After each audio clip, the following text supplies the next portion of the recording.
Yesterday, I was speaking with someone who told me she'd been diagnosed with vascular disease and that it was considered irreversible.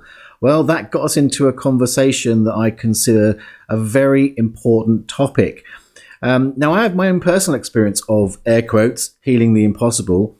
And I've also got over 26 years in the mind-body healing field. And over that time, I've come to believe that there's something that matters way more than method or belief when it comes to physical healing.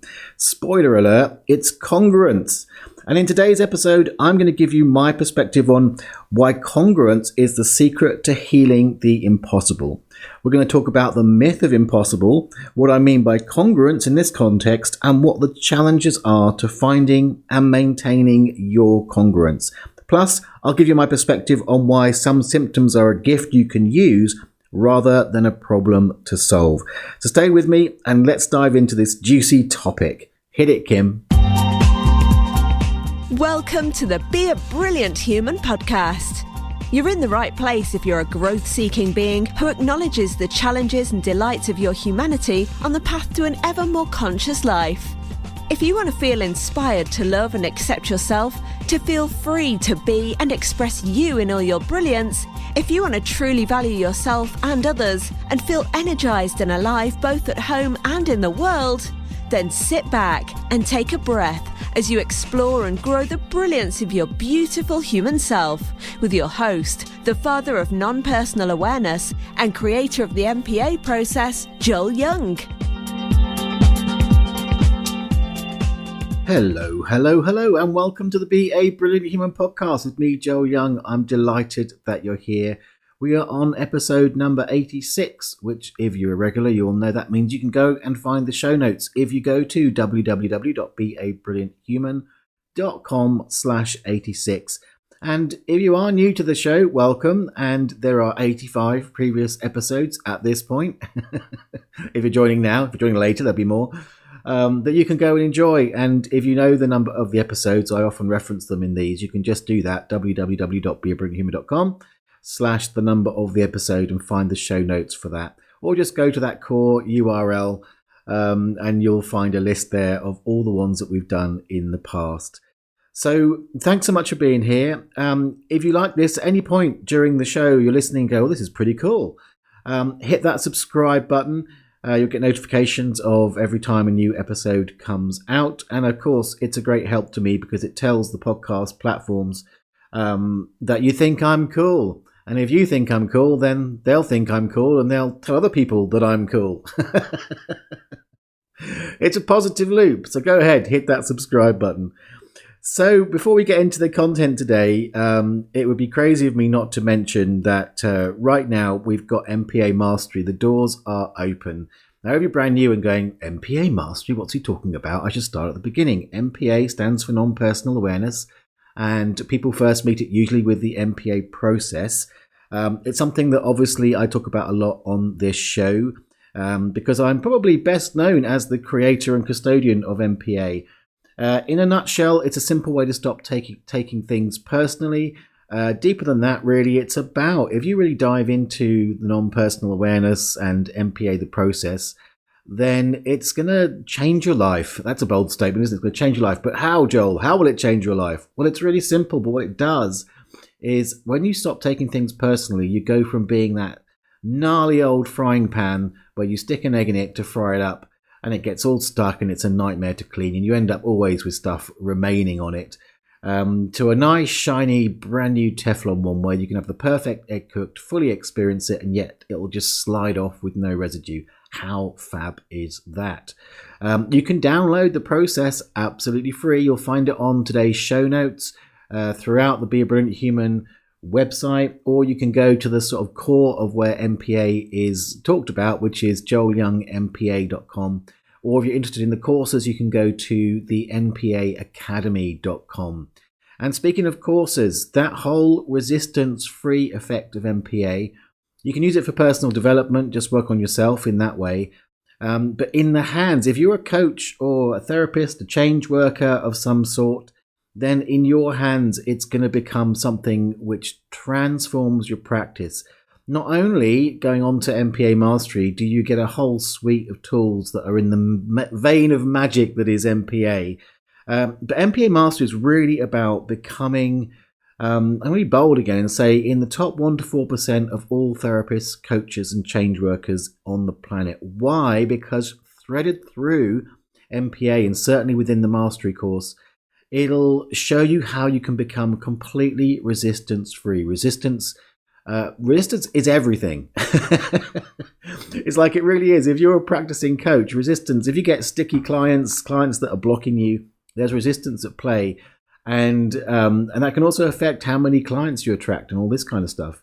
But in the Mastery course, we're going to really look at how you can become completely frictionless in your approach to your clients, not just with MPA as a tool, but across the board, whatever modalities you use, whatever approach you currently use. The underlying thing that you'll get from MPA Mastery is that ability to be completely frictionless, and that is the secret key to becoming absolutely having the X factor in your client's eyes, which means, of course, they will then make effortless referrals to you, talk about you, beyond just saying, imagine the difference.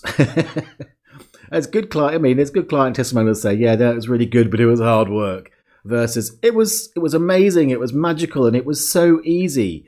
That's a kind of testimonials that are going to get people knocking on your door big time. So if you're even interested slightly in that, if you're a coach, a therapist of some kind, or if you're thinking of becoming one, then go and check out, I will link this in the notes, but if you go to the mpaacademy.com/MPA Mastery, one word, and if you just want to chat with me, you can just reach out in some form, on a comment, an email, on social media, on direct message, in some form, and just say, hey, I'm interested, and we can have a chat. I'd love to talk to you if you're interested in that. All right, so today we're talking about why congruence is the secret to healing the impossible. This is a topic that's very dear to my heart. For the sake of legality, I do need to say in this topic, which is full of legality, these are my opinions and based on my observations over 26 years of working in this field. But they're not based on any, scientific studies or that kind of stuff. So you really need to make up your own mind and your own opinions. I'm literally just offering you my perspective. There we go. Legal shit done. I hope you enjoy this show. Let's get into the topic and let's talk about congruence and healing the impossible. All right. So the first bit I want to talk about is the idea of impossible. I always say I'm a possibility thinker. Going to put some caveats on it, but fundamentally, I guess, because of my own experience, I do believe that it's possible to heal anything, to find a way where we can, in a sense, transcend that sort of physical barrier and begin to manipulate in a more fluid way how our body responds to our energy. Now, in that discussion last night about vascular disease, one of the things that this lady raised was, she said, well, I know that, it used to be that people thought that diabetes was irreversible, and now people are starting to reverse it. And I thought, well, I've got that experience in my own family life, because my dad, who was diagnosed with diabetes, has done exactly that. And, he's not someone who's necessarily into the woo-woo end of things, but he's more of a scientist. He's a professor, so he's he does his research. But the thing that is really important there is he has a very strong will, and he combines his will with his sort of scientific view and finds a way, and he has done exactly that. He's reversed his diabetes, which is amazing. And so there are these examples, and I'm going to come back to that example shortly when we talk about congruence, because that is an example of where someone is fully congruent in the method they use. But put that on the shelf for now. For my own sake, I have my own, as I said in the intro, my own personal experience of, in quotes, healing the impossible. So I want to share that story with you. I'm going to put a picture up on the show notes. So if you go to www.beabrillianthuman.com/86, you'll see a picture of my little finger. Oh, my little finger, between what's officially called the middle and distal phalanges, there's a scar that goes right across where the crease is in the finger. And in a way, it's interesting to me because this is quite a long time ago, when I was early days, when I was getting into the whole mind-body healing arena. And I came in as a skeptic, really, questioning it. But I would see things happening. I would see people with physical conditions that would go away with the healing work that I was doing. And, I often say, be careful what you pray for. But I'm pretty sure I put out a prayer that said, well, give me something so I can have my own experience of it. Well, what do you know? Fortunately, the universe didn't give me something that was, relatively, in my mind, challenging, I suppose. But it was pretty huge for me. So what happened was I went round to my mum's. She was selling some storage heaters on eBay, and I turned up to find that the guy that come to board it was at the top of the stairs, clinging on to this storage heater, one side of which was sitting on one of the stairs. And my mum said to me, can you help him get down with it? And she hadn't taken the bricks out. I don't know if you know what a storage heater is. It's like these old heaters. Big, sharp metal thing full of bricks that retain the heat, right?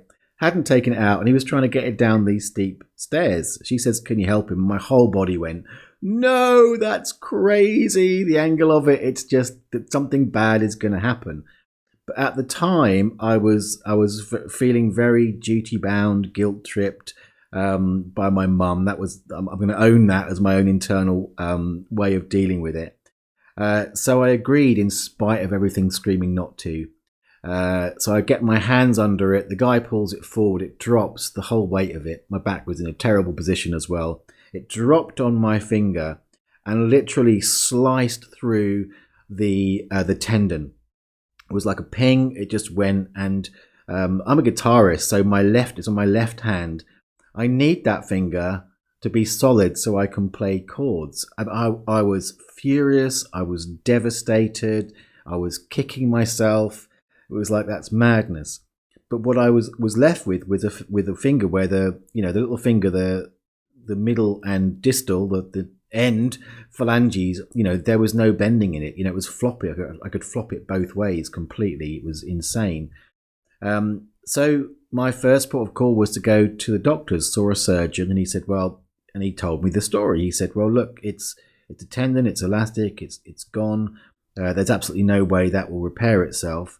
So we're going to have to drill through your fingernail, put a false one in, hope it sets, and then you should have some functionality in your finger. And I was like, damn, that sounds bad. But at the same time, I think I got the idea, okay, no, I'm not going to try surgery. I'm going to see if this is something, because it's the first thing I'd had to be told was impossible to heal. I wonder if I can actually heal this. It would be insane if I could, but could I heal this using the methodologies, the alternative healing, the mind-body principles? Would that be possible? And lo and behold, that's exactly what happened. In the work I did, just to give you sort of a tie end of this story, I don't know if you know this, but in palmistry, as I understand it, the little finger represents family and pretending. And that's exactly what I was doing. I was pretending I was okay to do this for my mum, and I really wasn't. So again, from the mind-body symbolic nature of physical accidents, diseases, that was part of my confirmation there. But in the healing work, I realized that underneath it all was really about teaching me about not going for the guilt and to really honor myself, which is kind of good considering we're talking about congruence today. But what happened is at some point I started to get feeling back in the end of my finger and started to be able to move it. And now it is as good as new. It can bend. I can bend it on its own even, which I can do with all my fingers, which looks a bit weird. But it's one of my little party tricks. So it's as good as new. Now, I have no idea. I don't really care how the hell that happened. I do know that there was no surgical intervention. It was literally just working on the energy, on the consciousness. In some senses, in this case, it was the history. And from that, somehow the impossible happened and I got my little finger back. So I have that direct experience of how healing the impossible, impossible isn't necessarily impossible. So I'm going to give you a caveat around that, because I've also had the question like, well, so that does that mean if we get an arm cut off, we can grow it back?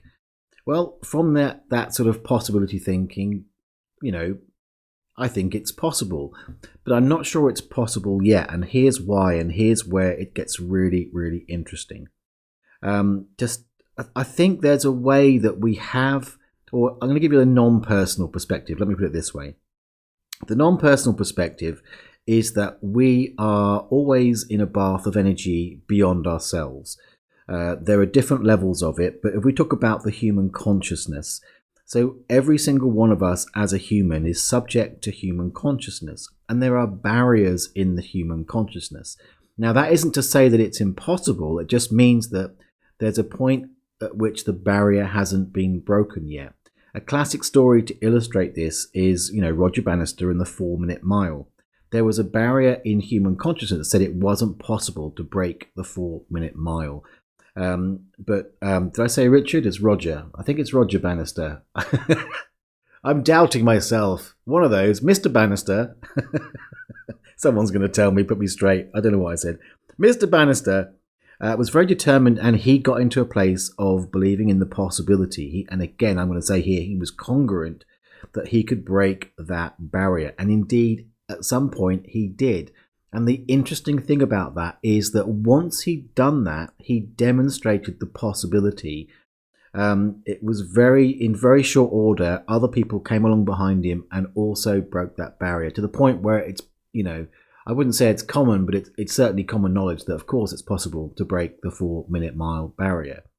So things like growing an arm back, because nobody's done it and we're not there yet, we've not gone to that point, then there's still that barrier in human consciousness. So sometimes with these conditions that we think are impossible, there's a human consciousness barrier. Now, that does not mean that you can't be the Mr. Bannister of that condition. And again, going back to that conversation about diabetes, there was a point where at some point somebody had to do it. Somebody had to be the first one that said, I'm not going to take this idea that it's irreversible to heart. I'm going to believe it's possible. I'm going to do it. I'm going to find my congruent way to get through that barrier and be the demonstrator that it's possible, which other people can follow. So with that being said, let's talk about congruence. All right, so I'm going to hit you with a truth bomb, or at least my perspective. How about that? But here's the thing I really want you to take away. If you're in a situation where you're facing some kind of physical challenge, or you've been told that it's impossible to heal, and by the way, this whole concept I'm about to offer you isn't just about healing the impossible. It's about healing in general. It's about life in general. This is a really huge piece of the puzzle of how you become super empowered and impactful, how your energy can begin to impact matter. That's just in terms of physical healing, in terms of manifesting stuff. This is such a key part. But in the context of healing itself, here's the truth bomb. It's not the path or the method that you choose. It's the energy behind it. Now, I'm going to say it again. It's not the path or the method you choose. It's the energy behind it. Now, this is kind of a core non-personal philosophy. Again, go check out joelyoungmpa.com or the mpaacademy.com if you want to find out more about, the non-personal perspectives. But here's the thing. It's like, I talk a lot about having things in terms of what's the sponsoring energy behind something. You see, there are, again, this is my belief, there are many roads to healing. There are so many roads.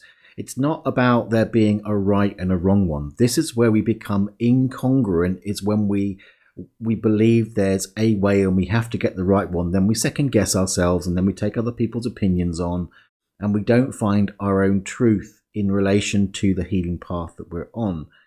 So one of the biggest arguments I see, probably because I'm in this field of, alternative and complementary healing, there's this argument between alternative approaches versus orthodox approaches. And it can get very polarized, where some people will say, oh, don't go near a doctor, it's all bad, it's archaic. And other people will go, don't go anywhere near that cranky stuff. And there's all levels in between. And the interesting thing about it is that I've seen examples of people where they will take on this argument internally when they're in a very challenging situation. And honestly, it can make the difference. So I had a friend of mine a few years ago who was in this field, worked in this field, but she was somebody who also sort of had a sense about her where she wanted to, I guess, have someone else or an authority really tell her what to do, I guess is the way to say it. And again, this is entirely my perspective.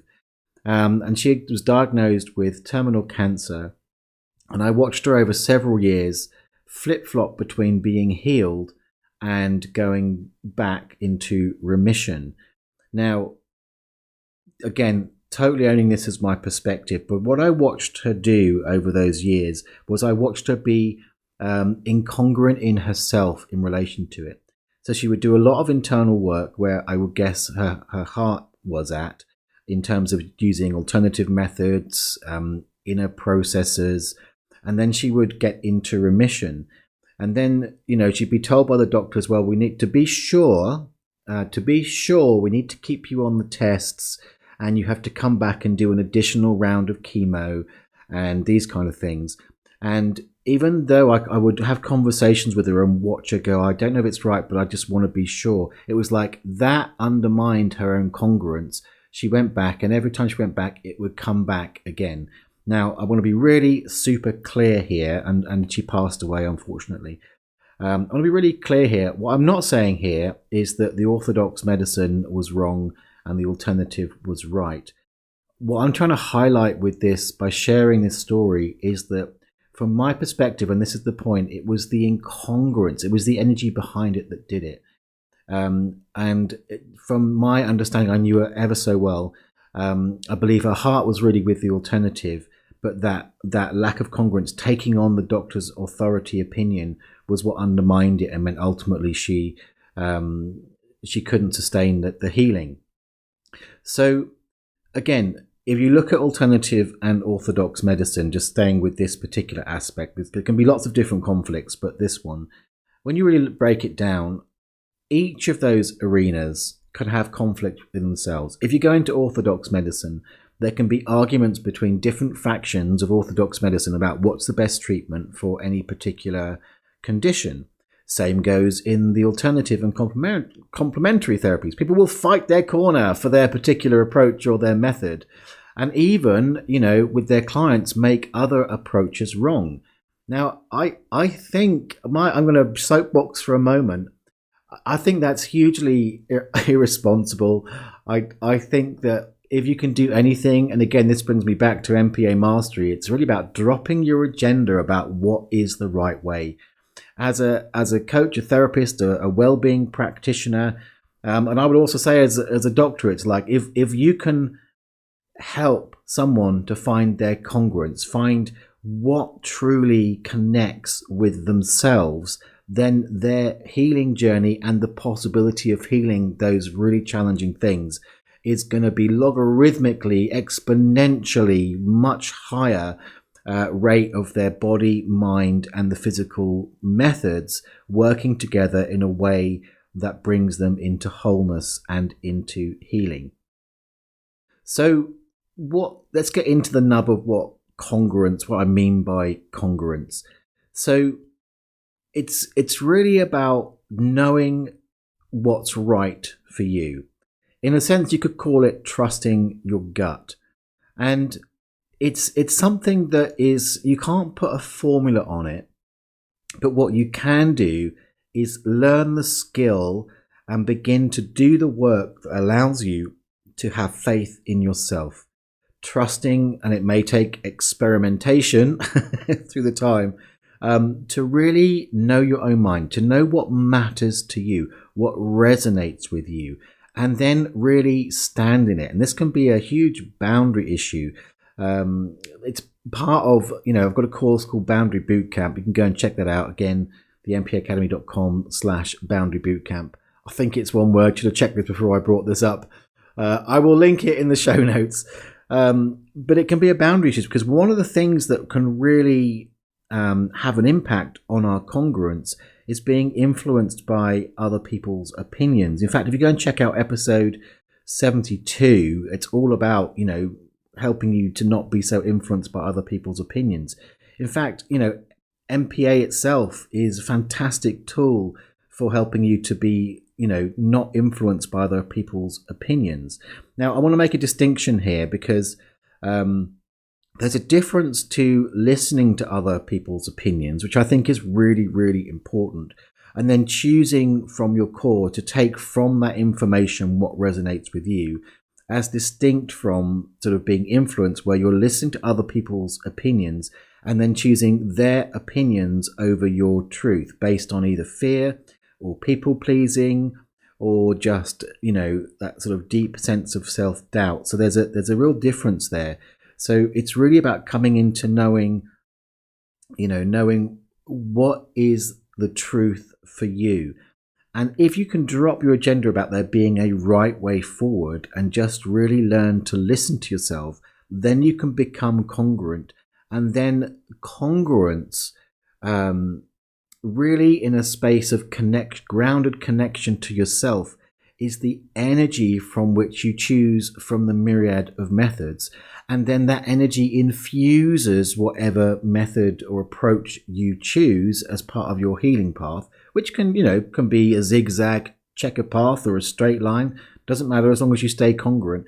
And that is the energy that I found has been the difference between, in a sense, fully healing in certain situations versus not fully healing, or even, in case of terminal cases, it can be a matter of life and death.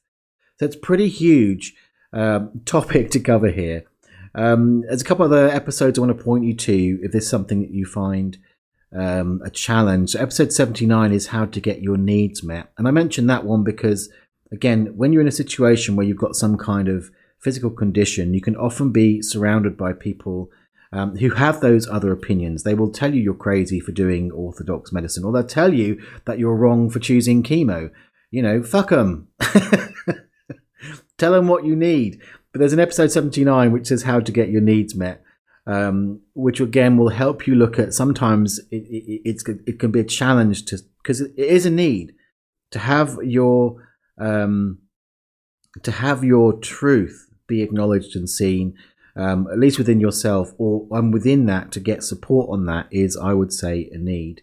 And also episode number 82, how to stop feeling invalidated. Again, it's in the same vein. These are all episodes that are really going to support you in finding and maintaining your congruence. I think the last piece of the equation here that I want to bring in is that a lot of those other people's opinions and how they get internalized within yourself, so that you end up not feeling congruent in the path you choose, is dogma and prejudice. So again, we take on these ideas from the greater, the wider consciousness, and it becomes a dogmatic idea. Now, dogmatic ideas are blinding. They can blind you, and they can blind other people to any other possibility. When you're fully in connection with yourself, you can then become congruent around being open and available to whatever path shows itself, and it's like feeling, imagine it's like feeling around with your fingers in the dark. It's like if you feel around with your fingers in the dark and the only thing you're open to is, I don't know, I'm winging this, is smoothness, then you're not going to feel the rough bits, which may be the answer. When you drop your agenda, when you drop your prejudice, then you're available to feel whatever's there. And each different thing that you feel, each different possibility, each path that you feel, if you're open and have that open connection to go, does that resonate? And then you can go really clearly yes, and then feel congruent about it. Then that's when you can find a different path forward. So again, coming back to MPA mastery, because it's relevant in as much as this is the whole thing that we do in the practitioner training. If you want to become an MPA practitioner training, believe me, you're going to go through a crucible where you absolutely get to see and discover those dogmas, those barriers, how they show up in your life and how they show up in your practice with your clients. Because if there's a dogma in you, it's going to show up as resistance in your client. It's going to make everything harder. You're going to be exhausted. They're going to be exhausted. Probably limit the number of clients you can have, all that kind of stuff. But it's the key, as I said, is that I absolutely firmly believe that congruence is the key to healing the impossible. It's also the key to really finding true power in your life if you allow yourself just to come into that connection, to that grounded sense of knowing, trusting and having faith in what is true for you. All right. Well, God, I got on a bit of a rant there, didn't I? Well, do let me know. Let me know your experience with this. Let me know your thoughts. Do you agree? Do you disagree? If you're watching this on YouTube, you've got comments right there. If you listen to it on one of the podcast platforms, which don't tend to have comments, just go and hit me up on social media. You'll find me on Instagram at Joel Young MPA. You'll find me on Facebook. If you go to MPA Rocks, you can comment there. Get in on the conversation, or again on YouTube, Joel Young. It's youtube.com/Joel Young. And also remember, you can check the show notes out if you go to www.beabrillianthuman.com/86 for today's episode. And if you're curious, if you're someone who works with other people one-on-one or would like to, because you can use MPA as a standalone method, then you haven't got long, because we're starting on the 6th of June. So if you don't jump in now, you'll be waiting a year. This is going to be an amazing training. I'd love to have a Be a Brilliant Human listener come on the course. You get to be certified, recommended and educated by me as the creator and custodian of MPA. It's 6 months, and in that time, you are going to absolutely wrangle out all the details, learn some magical tools, be connected to some other amazing people. So either you can go to thempaacademy.com, put that www in front of it, www.thempaacademy.com/NPA Mastery, November Papa Alpha Mastery. Have a look there. Or just reach out and get in touch. I'm really open to having a chat with you if you just want to ask questions and get a feel for it, see if it's right for you.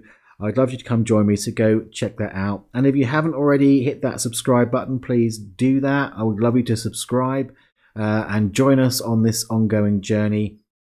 And also, if you enjoy this, there's no better way to share this podcast than to tell someone you know about it. Just go, oh, there was this amazing podcast. That was almost an Australian accent. amazing podcast. So here's the thing, share it, use an Australian accent. That's how it works. No, I'd love you to share it with someone you know. Just tell them they can just Google or share or go and search for Be a Brilliant Human with Joel Young. Or just take them to the website www.beabrillianthuman.com. Right, that's it. That's enough. We're done for today. Fantastic. Thanks for being here. I hope this has given you some insight. And if you are facing some kind of physical challenge, then really find that congruence in yourself. And of course, I'm always here. I still have some open spaces in my one-to-one practice. Reach out if you want some professional and experienced support from me. And again, you can find the links for that on the show notes. Until next time, big hugs to you, and all that remains is to cue the moon.